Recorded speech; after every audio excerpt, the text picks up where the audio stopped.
ఇప్పుడు చేతి కర్రతో బయలుదేరిన యాకోబు అంటాడు, దేవా నువ్వు చేసిన సమస్త ఉపకారాలకు నేను అపాత్రుడను.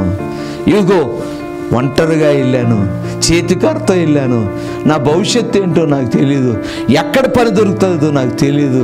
ఇదిగో మా అమ్మ మాత్రం చెప్పింది, ఒరే యాకోబు నువ్వు వెళ్ళరా అబ్బాయి, మన బంధువులు ఉన్నాడు అక్కడ, లాబాను ఉన్నాడు మా తమ్ముడు, అక్కడికి వెళ్ళరా అని చెప్పింది. బయలుదేరి వచ్చాను. ఎంతమంది తెలిసిన వాళ్ళు సాయం చేస్తారండి, ఒక్కోసారి తెలిసిన వాళ్ళే సాయం చేయరు, తెలవని వాళ్ళే సాయం చేస్తారు. ఇవాళ రేపు రోజులు అలాగ ఉన్నాయి. అందుకే మనుషుల సహాయము వ్యర్థము.